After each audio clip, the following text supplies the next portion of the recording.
Hi there, everybody. Dr. Paul here with probably a brief message. I wanted to do a little commentary on a YouTube video that I saw that's just uh, quite uh, fascinating talk. It's the very uh, often watched Diary of a CEO, in which the gentleman who runs that site is interviewing policy wonk Richard Reeves, who wrote the book Of Boys and Men or On Boys and Men. I forget which. But he's kind of very recently new to the scene of looking at the difficulties and impairments of boys and men in developed uh, nations economically.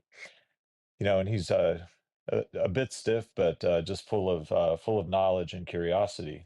And I'm going to be posting the video, in this note when it's finalized, so that you can watch it. It's about 2 hours long. It's very interesting. I think you're going to like it.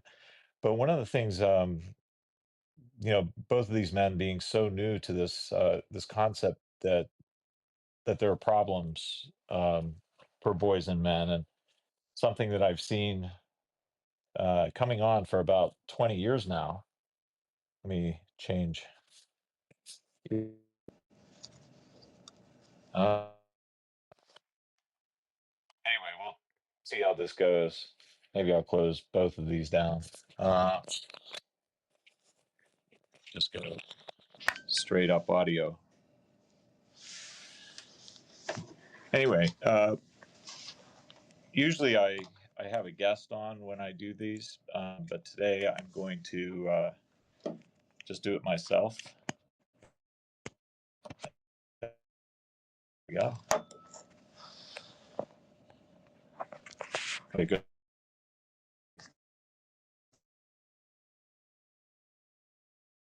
I'm going to give some very simple answers and a lens through which you can interpret the 2 hour podcast that you're going to have access to below. That's from YouTube.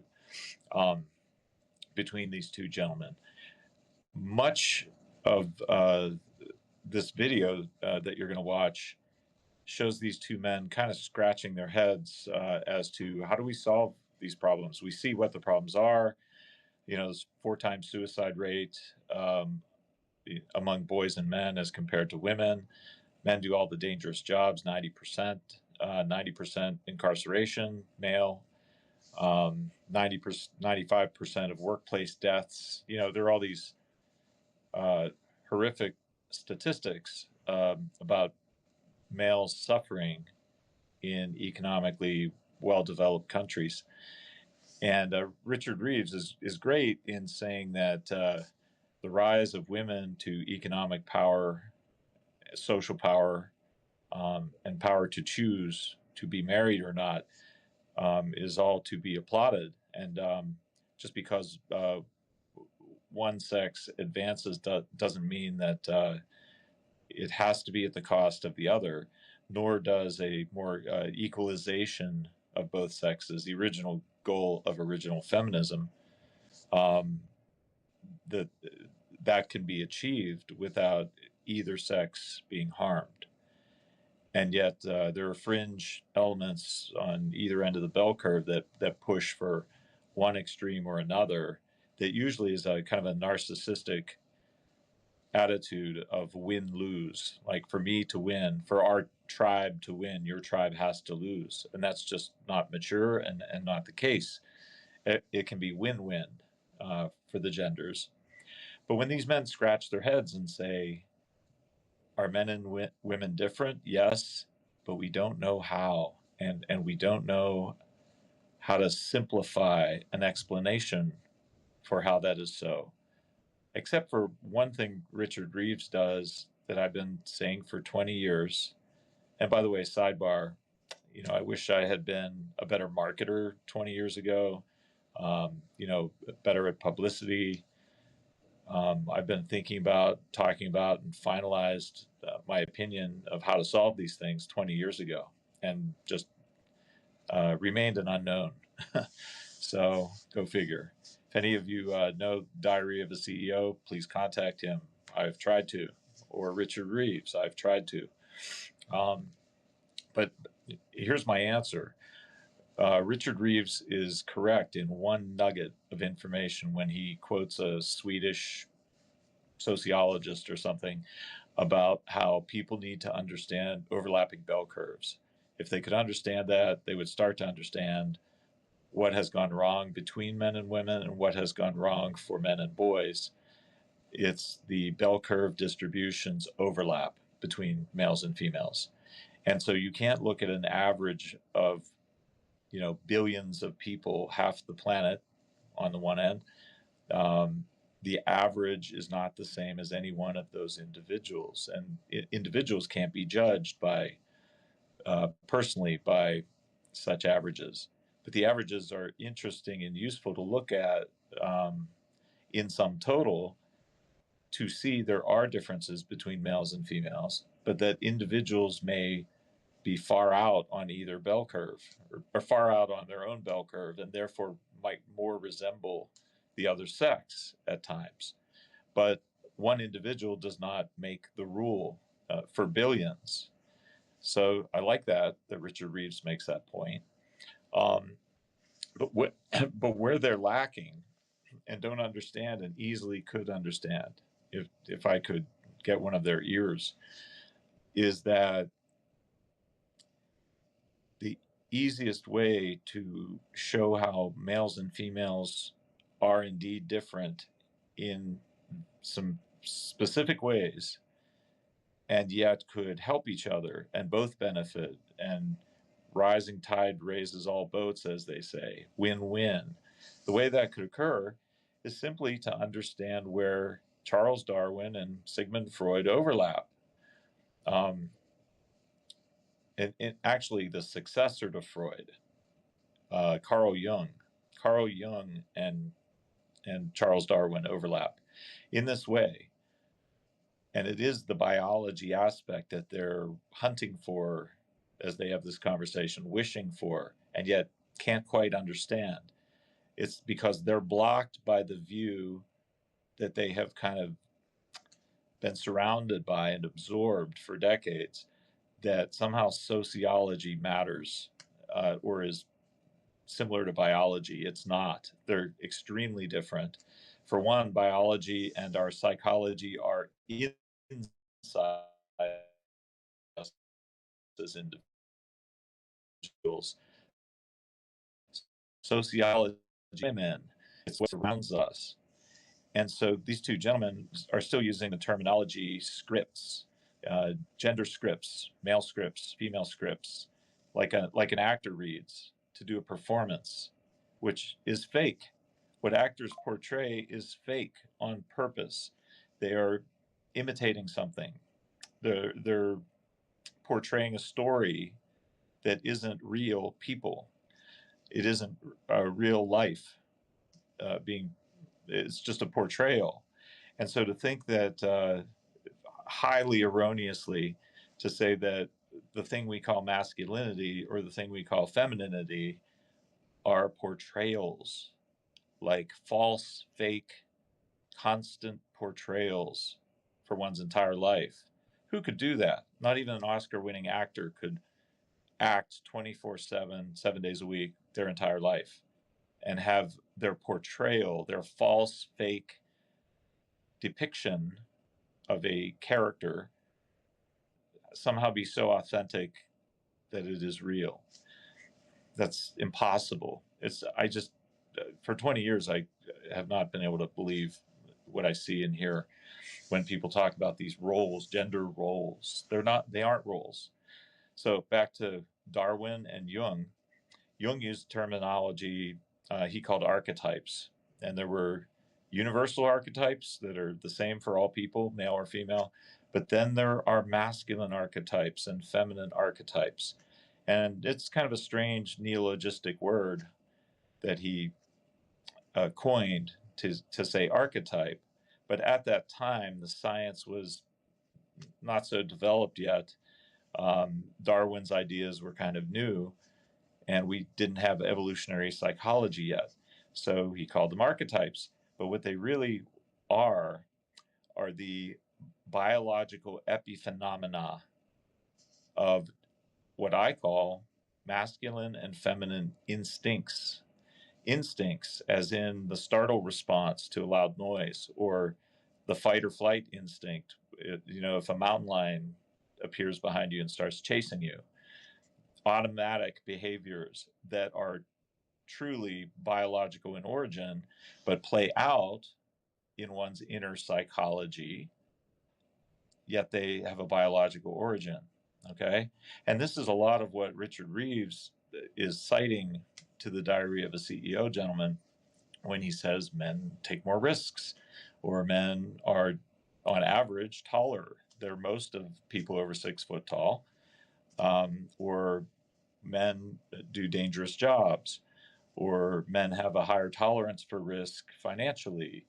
Their companies are more likely to go bankrupt, but also to be more profitable on average, he says. What he's really talking about are some instincts that I call masculine instincts. Carl Jung called them masculine archetypes. The ancient Greeks, which I like to draw upon just for these instincts, knew them quite well and defined them to such granular detail in their literature, their mythology. It's amazing. And so I borrowed the names of the Greek deities for male and female deities as the nomenclature for what amount to masculine instincts and feminine instincts, not masculine roles and feminine roles like you're an actor reading a script and being fake, a false persona to put out to the world. Doesn't make sense why they would even try to define it that way. It's saying, hey, I'm going to define a false thing here instead of what is real about us. It's biology. The differences between males and females aren't sociologic. They aren't differences in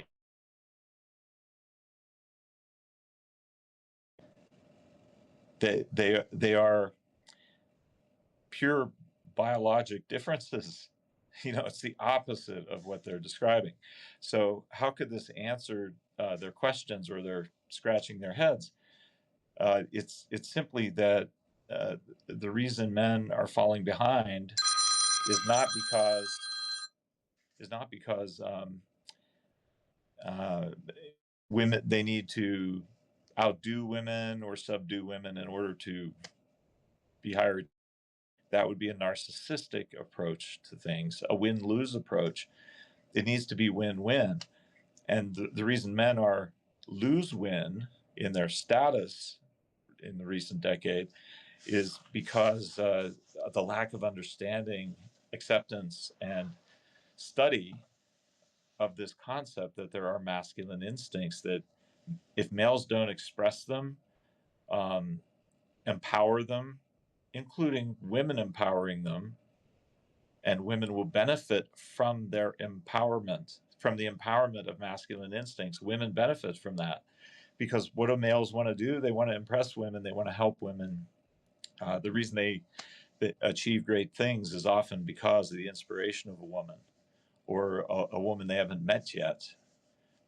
They want to be inspiring and attractive and respected and honored by women. It was once said, all the great cathedrals of Europe were built for a woman. That's what that means. It wasn't just for the achievement in and of itself.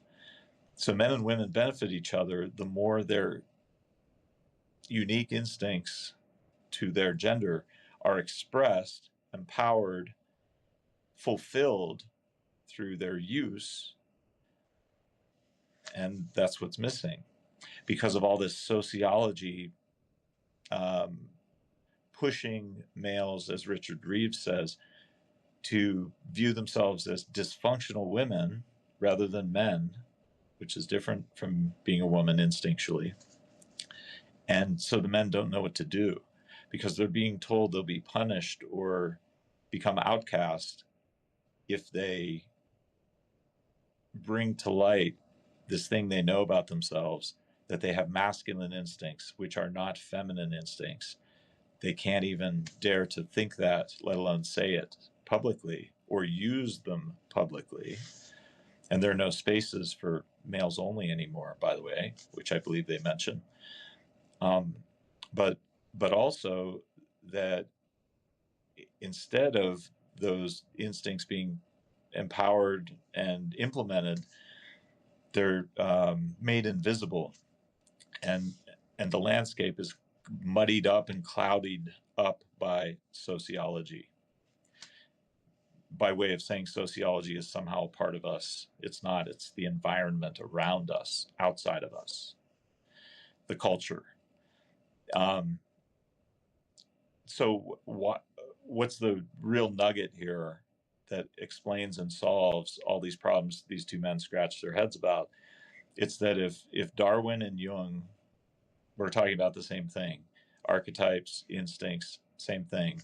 Masculine archetypes equal masculine instincts. Feminine archetypes equal feminine instincts. They are different from each other, but they're different from each other, but they are analogous. And the Greeks show us this too. There's, for every Greek deity that I use as a nomenclature for an instinct, male or female instinct, there's always an analogous deity of the other gender associated with them. For example, it's a husband-wife team, Zeus and Hera, or a brother-sister team, Apollo and Artemis, or another brother-sister team is the gods of war, feminine and masculine, which are Athena and Ares, their brother and sister. So every time another reason I love the Greek mythology for explaining this nomenclature is this familial connection between the mythic characters. There's always a male and a female analogous. It's kind of like today's superheroes. The ancient Greek gods are the original models for today's superheroes. So there's always a brother-sister, a husband-wife, a father-son, a mother-daughter, a father-daughter, a mother-son. There's always some kind of analogous, similar yet different superpower, if you will. And if you can call it a superpower of a superhero or a superpower, the most known strength of each of these Greek deities, that gets down to the bone of what the instinct does. The god of war, it just means how males compete versus how females compete. That's Ares and Athena. Or the male instinct to want to lead and provider protector instinct that discovered by Dr. John Barry is the same as Zeus's role. And yet Zeus is married to Hera, who's just as powerful as him, and she is the female leader of Mount Olympus in the way that females provide and protect, often children. See how they're similar yet different in this familial way to the Greeks. So how does this solve Richard Reeves' head scratching and the Diary of a CEO's head scratching about what do we do about this? It's simply this. If evolutionary science has at its core the same thing that drives consumerism differences between males and females, sometimes they buy similar products, but often they buy very different products from each other. This was highlighted by Jeffrey Miller's book, Spent, that shows sex differences in purchasing. When there's money on the table, people get very serious and they throw away their sociology, right? If they're not going to profit, then they recognize, oh, there are instinctual buying differences, impulse buying differences, unconscious, in other words, between men and women. The answer is Darwin's equation: survive and reproduce. Survive long enough to reproduce is the answer. There's a survival variable and a reproductive variable, and both of these equate to what instincts do. Instincts are biological, inborn, passed down through generations, only change over eons of time. not years or decades or weeks, eons. That's the pace of evolutionary change, because there have to be generations passing on genes and mutations in order for there to be an evolution of these instincts. So if there are survival instincts and then there are reproductive instincts, what males and females share are the survival instincts. They want to live. So fight or flight instinct, it's a survivalist instinct. Startle response to loud noise, survival instinct. Males and females both do this. But what about the reproductive variable? That is the variable unique to each sex, very unique. Males and females have different mating strategies. They date differently. They have different attitudes about relationships, about marriage, about family, about parenting, and certainly in consumerism. So this reproductive variable is really where the biggest differences are between males and females, and why I call these male instincts or masculine instincts and feminine instincts, and that the sum total in each category we call masculinity and then femininity. And it's not at all sexist. It's Darwinian to say that masculinity, the collection of male instincts, being expressed and empowered and brought into the world to do good, and feminine instincts, the sum total of which is femininity, brought into the world to do good, automatically, unconsciously, and instinctually, are the reproductive variable. And then each of the two variables, survive and reproduce, both are synonymous with one word: passion. The word passion is identical to what Freud was talking about in his strange coined word, libido. Libido doesn't mean sex appetite. It means feeling alive. It means feeling charisma, excitement to be alive. Life force is what Freud meant by the word libido. Today's word that explains it better is just passion. Notice, passion can only be used in two ways, only in two ways. It's used to denote, obviously, romantic interest. That's the reproductive variable. The only other way it is used is life and death issues, or toward the negative, like crimes of passion, or toward the positive, like my passion project or my life's passion.